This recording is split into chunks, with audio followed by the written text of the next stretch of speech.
आप सभी महानुभावों को नमस्कार तथा छात्रों के उज्जवल भविष्य एवं उत्तम स्वास्थ्य की मंगल कामना।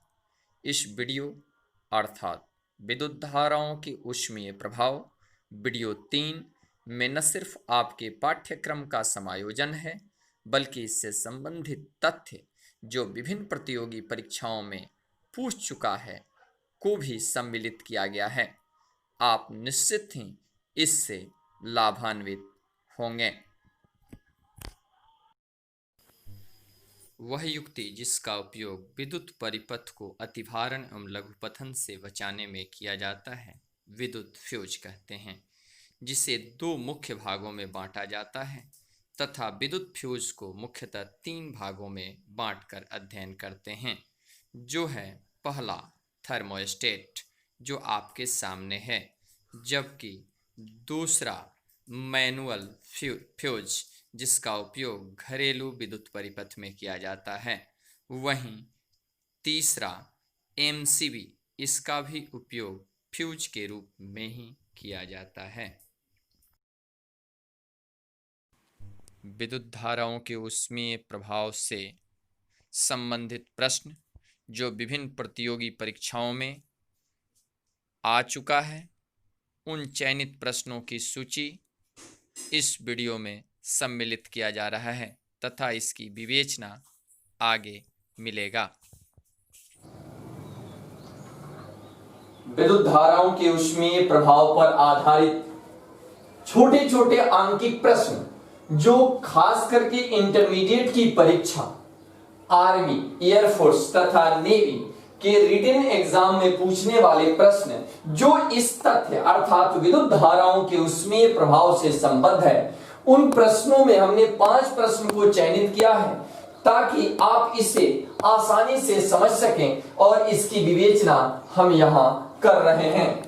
पहला है क्वेश्चन 1 नंबर है, 1 नंबर क्वेश्चन है। इस क्वेश्चन को बताने के पहले माइंड सेट कीजिए बाबू कि P का अर्थ होता है शक्ति, पावर, R का मतलब होता है प्रतिरोध, रेसिस्टेंस, और I का मतलब होता है विद्युत धारा यानी इलेक्ट्रिक करंट, और V का अर्थ होता है वोल्ट यानी विभवांतर या पोटेंशियल डिफरेंस। यहां सूत्र P बराबर VI कहिए या V²/R कहिए या I²R कहिए, और साथ ही साथ आपको यहां देखना होगा कि इसमें जितने प्रश्न हैं सिर्फ और केवल सिर्फ इन्हीं सूत्रों के समागम से बनेगा। इसके अतिरिक्त जो मौलिक सूत्र हैं जो आपको पहले से ज्ञात है, उन सूत्रों की भी आवश्यकता पड़ेगी। अब यहां देखिए बाबू, कहता है कि एक विद्युत बल्ब पर 60 वाट अंकित है। वाट देखते ही मात्रक के हिसाब से भी आप पहचान जाएंगे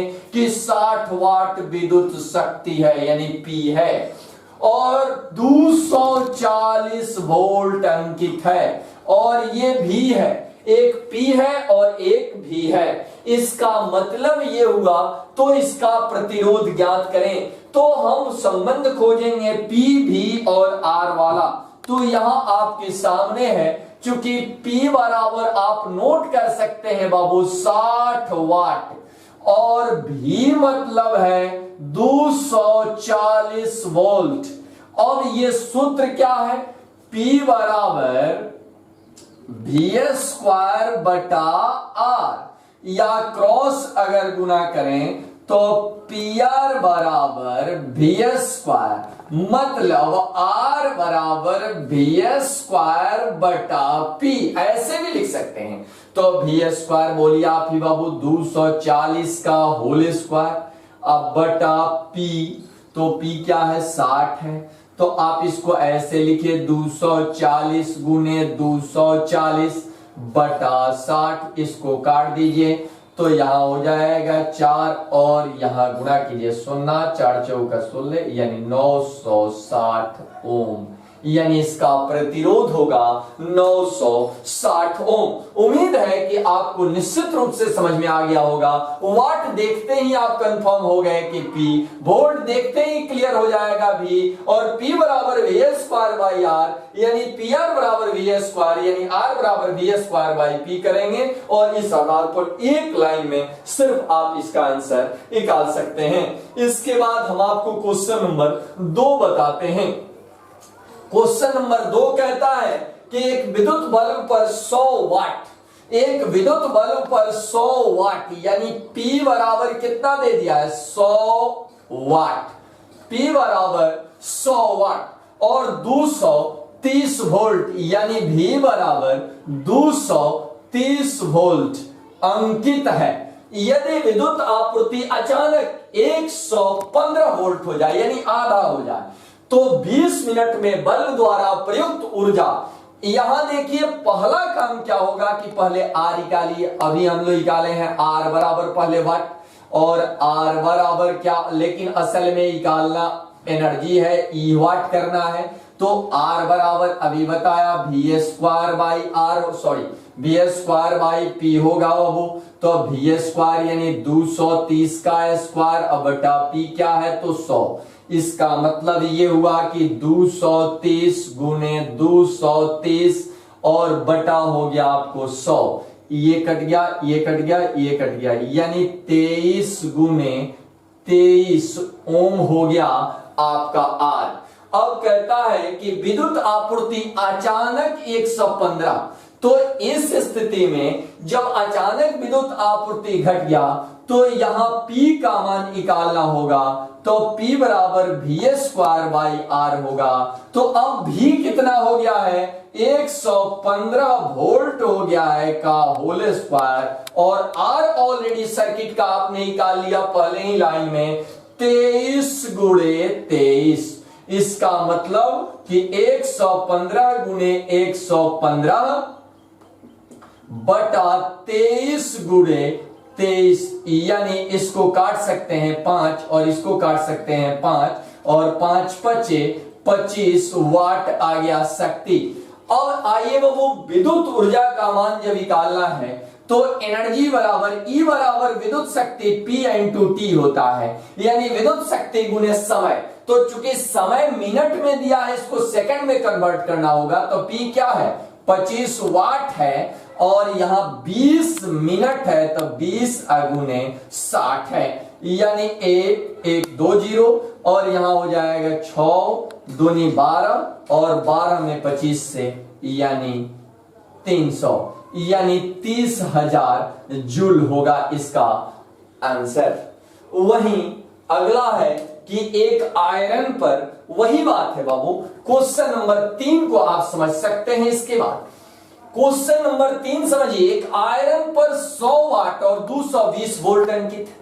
100 वाट और 220 वोल्ट। अब आप ही बताइए कि P बराबर 100 वाट, सॉरी 500 वाट, 500 वाट अंकित है और V बराबर 200 वोल्ट अंकित है। तो अब इससे आपको करंट का, चूंकि यह कैसे कार्य करेगा ये निकालना है। इसका मतलब कि कार्य निकालना है तो V निकालना होगा। तो इसका मतलब V यहां दिया है तो I का मान निकालना है। तो चूंकि सूत्र है P बराबर VI, सूत्र हमारा है P बराबर VI। इसका मतलब ये हुआ कि P कितना है 500 और V क्या है 200 इंटू I। इसका मतलब कि 500 बटा 200 बराबर I, यानी I बराबर 5 बटा 2 एम्पियर, 5 बटा 2 एम्पियर। अब चूंकि हमें कार्य निकालना है तो यहां देखिए विभवांतर पहले निकालिए। विभवांतर का मान कितना है, तो इस स्थिति में 240 वोल्ट माइनस 200 वोल्ट बराबर क्या 40 वोल्ट हुआ। अब यहां I दे दिया है और यहां हो जाएगा विभवांतर दे दिया। अब इसका प्रतिरोध R बराबर क्या होगा, चूंकि V बराबर IR तब V बटा I हुआ, तो V कितना हो गया 40 हो गया, अब बटा I क्या हुआ 5/2। इसका मतलब कि यहां करेंगे क्या कि 40 गुने 2/5 यानी ये 8 दूनी का 16 ओम। तो पूछता है कि यह कैसे काम करेगा, यानी इसका प्रतिरोध जो होगा वो बढ़ जाएगा, यानी इसमें विद्युत ऊर्जा का कुछ अंश रूपांतरण ऊष्मा ऊर्जा में होने लगेगा, यानी परिपथ का प्रतिरोध कितना होगा, तो प्रतिरोध जो होगा वो आपका 16 ओम हो गया, यानी प्रतिरोध बढ़ जाएगा। इस प्रकार से यह परिपथ कार्य करेगा। पुनः क्वेश्चन नंबर 4 है, एक विद्युत केतली 1 किलोवाट और 230 वोल्ट का है, 1 किलोवाट और 230 वोल्ट का है। यह 1 केजी जल के ताप को 15 डिग्री सेल्सियस, बाबू यहां देखिए, जल के लिए जल के द्वारा प्राप्त ऊष्मा अगर निकालना है यहां, तो इस स्थिति में H बराबर ms डेल्टा T या ms थीटा होता है। इसका मतलब कि जल की मात्रा है 1 और इनटू, अगर इसको यहां देखिए वो किलो कैलोरी में निकालना है तो S का मान 1 इनटू डेल T, इसका मतलब तापांतर कहां से कहां तक ताप बढ़ाया गया, तो देखो वो 15 डिग्री से लेकर 100 डिग्री तक किया गया। इसका मतलब कि 100 degree Celsius minus 15 degree Celsius, यानी यहां हो जाएगा 85, तो 85 जो होगा वो डेल्टा टी, लेकिन इसका मात्रक किलो कैलोरी हो जाएगा, इसका मात्रक किलो कैलोरी होगा। अब इनपुट एनर्जी का मान यहां निकालना है, यानी आंतरिक शक्ति का मान, आंतरिक ऊर्जा का मान निकालना है, यानी यहां देखिए बाबू E बराबर एनर्जी P इंटू यहां आपका T समय। अब कहता क्या है कि P कितना है, इसकी क्षमता 1 किलोवाट इंटू कितना समय लेता है बाबू 7.5 मिनट, तो 7.5 मिनट को घंटा में बदलना होगा 60, इंटू यहां करेंगे 1 किलोवाट बराबर 860 किलो कैलोरी होता है। 1 किलोवाट बराबर 860 किलो कैलोरी होता है, जो इस वीडियो के पहले ऑब्जेक्टिव टाइप में समायोजित करके दिया हुआ है। अब इन्हें 860 और करेंगे तो 1 शून्य और यहां देखिए बाबू इसको गुणा भाग कर लेंगे तो यानी 86 इंटू 7.5, तो गुणा कर दीजिए तो यहां हो जाएगा 30, 3 और 43 और साथ ही साथ 7 छक 42, 4 और 56 4 60। इस स्थिति में 0 5 4 6, इसका मतलब हुआ 6450 और एक अंक पर दशमलव हट जाएगा, यानी 645 बटा 6 भाग करेंगे तो 107.42 और 107.5 लगभग ये आ जाएगा आपका किलो कैलोरी, ये भी, यानी दोनों ये क्वांटिटी एक हुआ। अब केतली की अगर निकालना है, परसेंटेज में अगर निकालना हो तो यहां देखिए 85 बटा 107.5 और गुणे क्या प्रतिशत में अगर निकालना होगा तब तो गुणे 100 कर देंगे और आपका इस प्रकार से केतली की क्षमता आ जाए। इसका मतलब कि वो जल द्वारा ली गई जो ऊष्मा है और विद्युत द्वारा दी गई एनर्जी है, उन दोनों को अनुपातिक अध्ययन करेंगे तो केतली की क्षमता या प्रतिशत या क्षमता आप निकाल सकते हैं। यानी इसके लिए जल को गर्म होने के लिए, जल के तापांतर होने के लिए आवश्यक ऊष्मा और विद्युत द्वारा दी गई ऊष्मा का अनुपात यहां केतली की क्षमता है। साथ ही साथ आपको एक सर्किट से संबंधित प्रश्न है जो इसमें दिया हुआ है। एक है कि यहां देखिए वो इस परिपथ को, इस सर्किट को देखने से ही आप समझ गए होंगे कि ये प्रतिरोध का श्रेणी क्रम समूहन यहां दिया हुआ है। तो प्रतिरोध का श्रेणी क्रम समूहन अगर आप नहीं देखे होंगे तो वायुसेना नौसेना का गाइड लेकर पहले इन प्रश्नों को मिलाइएगा। इतना ही आंतरिक प्रश्न नहीं है, परंतु हमने उन्हीं प्रश्नों को केवल चयनित किया है जो कभी न कभी किसी न किसी परीक्षा में पूछ चुका है, विशेषकर आर्मी टेक्निकल में। इसका मतलब ये हुआ कि यहां देखिएगा वो, अगर आप हमसे लगातार जुड़े हैं तो इसमें आप, या अगर नहीं भी जुड़े हैं तो पहले वाले वीडियो को निकाल कर आप देख सकते हैं कि श्रेणी और समानांतर क्रम।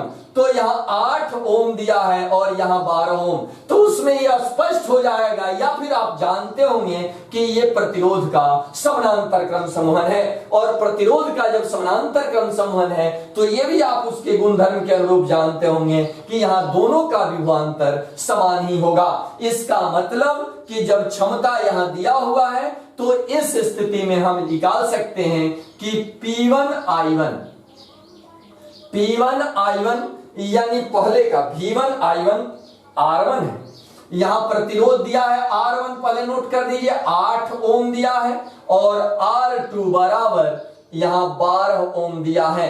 तो इस स्थिति में आप लिख सकते हैं कि P1R1 बराबर P2R2, चूंकि इसका विभवांतर जो होगा वो बराबर होगा। तो इस स्थिति में यहां होगा P1R1, तो यहां P1, तो पहले का की क्षमता दिया है 9 वाट, और इंटू R1 8 ओम बराबर P2 पता नहीं है बाबू, इंटू 12 ओम, यानी 9 गुने 8 बटा 12 बराबर P2, यानी 4 से 2, 4 से ये 3 होगा, ये 2 होगा, ये 3 होगा, और 3 दूनी 6 वाट हो गया, यानी P2 का। इस प्रकार से आप इसे आसानी से ज्ञात कर सकते हैं। यानी इसमें इस बात का ख्याल रखना होगा कि प्रतिरोधों का समूहन किस रूप में है, और उसी समूहन के आधार पर उसके गुणधर्म को बना सकते हैं, जो इसके पहले हमने आपको प्रतिरोधों के समूहन में बताया है। यानी इस प्रकार से विद्युत धाराओं के ऊष्मीय प्रभाव से संबंधित वे प्रश्न जो प्रतियोगिता या फिर इंटरमीडिएट के एक नंबरिया प्रश्न ऑब्जेक्टिव टाइप क्वेश्चन में पूछता है, उसका कलेक्शन जो वीडियो 3 में हम दे रहे हैं।